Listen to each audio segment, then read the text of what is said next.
Alors moi c'est Enis Chtourou, je suis en 5e année à l'EPITA. Je suis également le fondateur de Tencraft. J'ai rejoint l'EPITA parce que j'adorais l'informatique quand j'étais au lycée.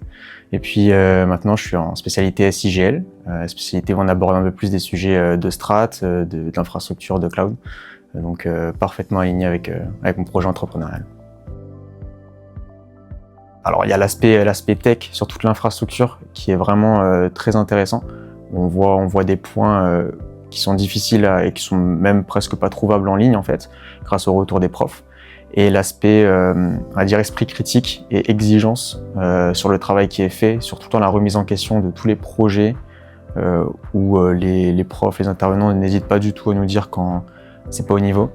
Et donc ça nous a vraiment fait, je pense, moi et toute la promo, nous a fait prendre un step sur vraiment l'excellence en SIGL.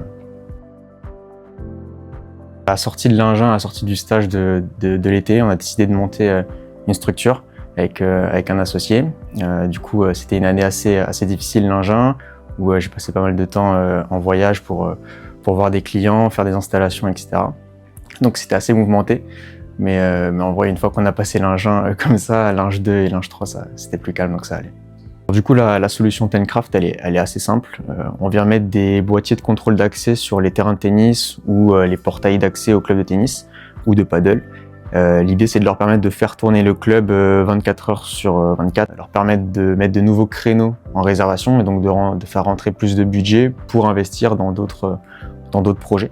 Donc, là où on s'est vraiment démarqué, c'est qu'on a intégré l'entièreté de notre système autour de la fédération française de tennis. Et donc, nos systèmes sont intégrés dans leur plateforme et les clubs peuvent rapidement passer de leur activité quotidienne sur la gestion de leurs adhérents, la gestion des clubs, à une activité plus opérationnelle pour ouvrir des terrains, mettre des créneaux de réservation et gérer les flux de passage en direct.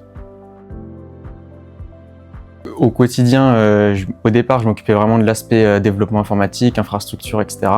Et puis rapidement, quand la grosse phase de développement est passée, j'ai dû m'occuper plus de la partie direction stratégique, commerciale, les partenariats avec tout l'écosystème. On a la chance en France d'avoir un énorme écosystème dans la Sportech.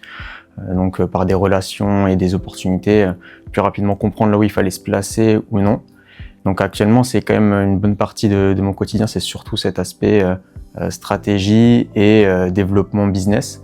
L'aspect informatique, maintenant, elle est plutôt déléguée à d'autres collaborateurs. Dans 10 ans, ça fait loin. C'est vrai que j'y ai pas trop pensé.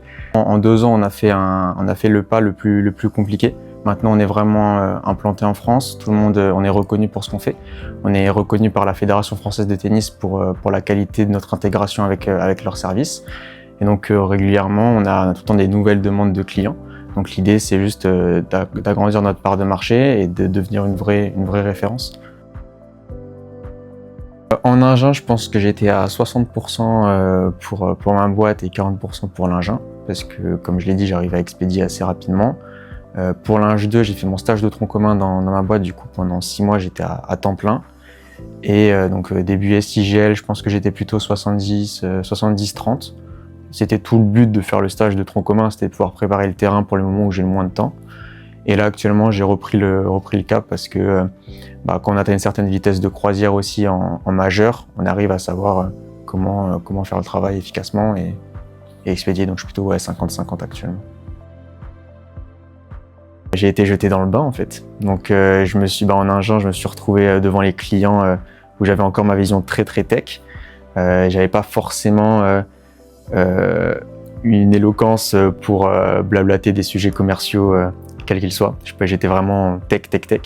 Puis après, au fur et à mesure, quand il a fallu mieux expliquer la solution, parce qu'en fait, au final, à force de la développer, en fait, on est le seul à vraiment comprendre ce qu'elle fait. J'ai dû travailler le discours, mais en fait, progressivement, quand on enchaîne des visios pour en parler, que ce soit avec des clients ou des partenaires, rapidement, ça s'ancre dans les phrases et donc plus trop de soucis. C'est vrai que je faisais beaucoup de sport toute ma vie, j'ai fait du sport. Donc arrivé à l'EPITA, j'ai peut-être mis ça un peu de côté, surtout en Ingin, du coup. Mais là, pouvoir remettre un pied dedans, c'était aussi une chance. Maintenant que j'ai découvert l'écosystème de la Sportech, où en fait, ça regroupe les 200 startups en France sur du sport, sur des sujets de sport. Donc nous, on a la chance d'en faire partie. Ça me permet de voir un petit peu comment l'écosystème grandit, là où c'est intéressant, les projets qui peuvent se faire en partenariat avec d'autres sociétés. Donc ouais, j'aimerais bien continuer dans le domaine du sport, maintenant que je commence à comprendre un petit peu les mécanismes, etc. Au terminal, j'avais déjà monté pas mal de petits projets informatiques à l'époque. J'ai voulu continuer en prépa, mais c'était un peu plus compliqué parce que j'étais vraiment investi en prépa. Et du coup, quand j'ai eu l'opportunité là de monter la structure, j'ai pas vraiment hésité. J'ai mis toutes les billes dedans et j'y suis allé à fond.